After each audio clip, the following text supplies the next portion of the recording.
Thanks a lot.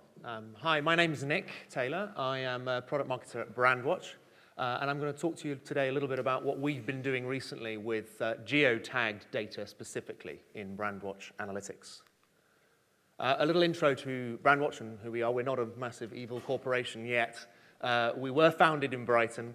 We now have offices in London and Germany and the US, and around 1,000 brands and organizations are using Brandwatch analytics at the moment. What do? We crawl the web. We find mentions. Those can be mentions of a brand, or they can be mentions of a topic. They can be mentions of anything you want to crawl, really. We analyze those mentions. We break them down, and we allow people to study them. And our clients use them to act, to take actions. That might be setting up alerts to understand when they need to do something, when they need to respond, or it might be more research to find out more about the markets that they're working in and their audience. Why did we build a geotag map? Basically because our customers wanted us to.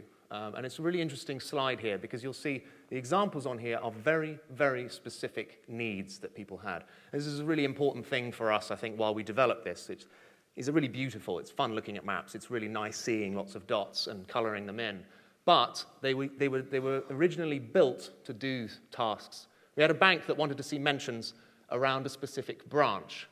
We wanted to provide offers. They also used it to highlight broken ATMs when they noticed lots of people were complaining in the same place.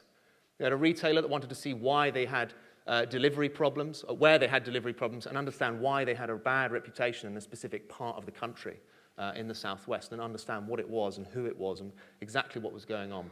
A travel company wanted to see a heat map of people. They wanted to understand where do people tend to tweet about us, where do they talk about us.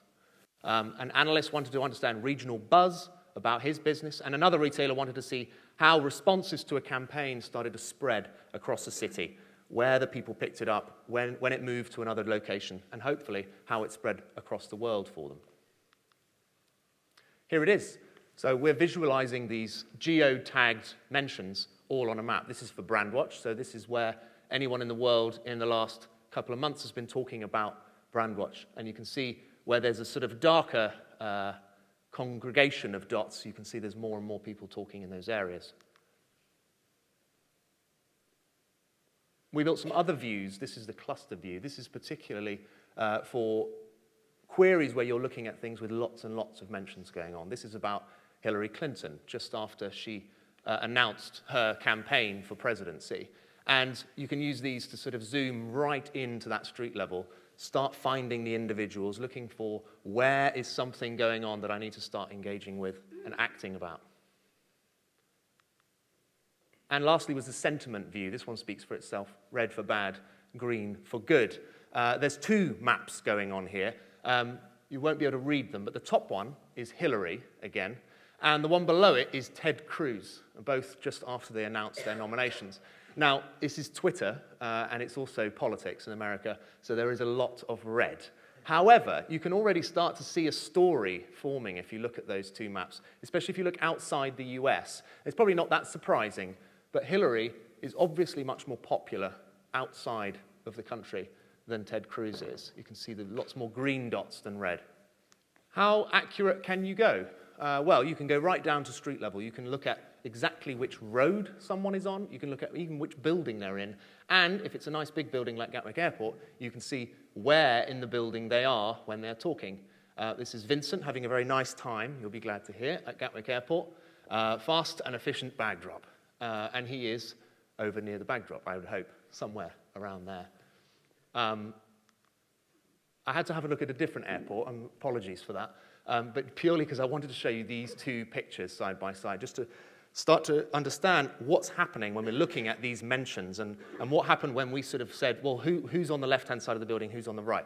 Again, these are two different collections of mentions. The top one is British Airways, and the bottom one is Virgin Atlantic, and this is Heathrow Airport.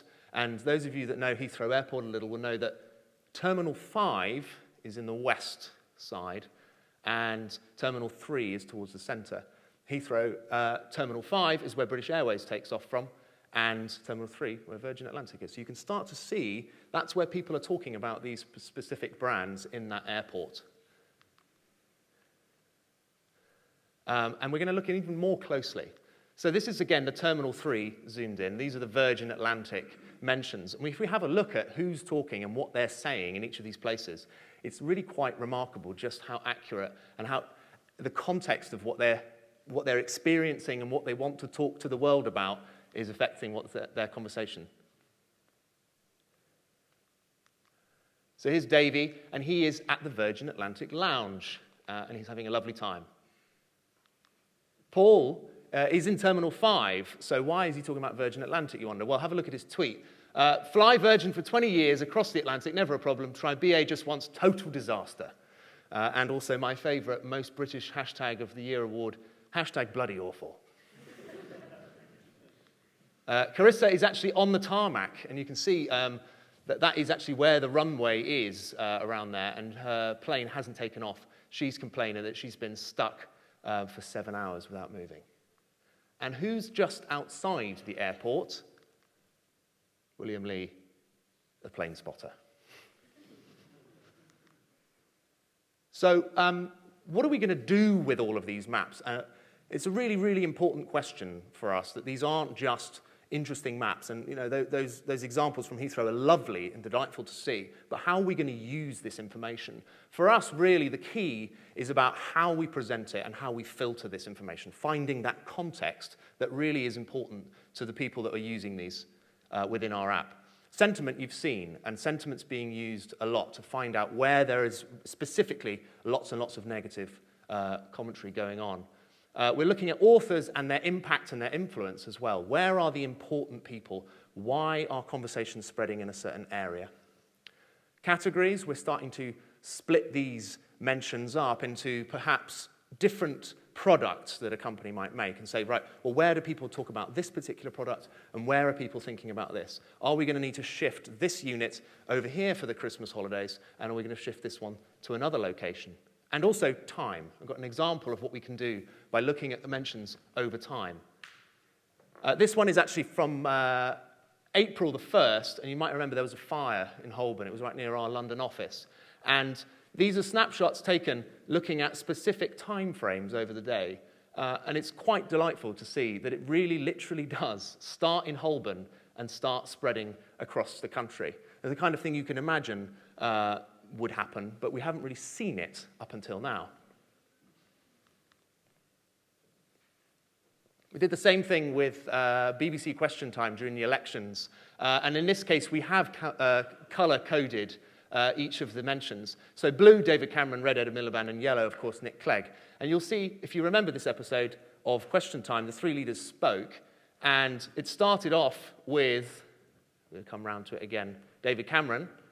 Then it was Ed Miliband, and of course Nick Clegg at the end. So we can start to sort of visualize these conversations. This one we knew would look like that, but it would be really, really interesting to start to say, what did that last one look like that we didn't anticipate?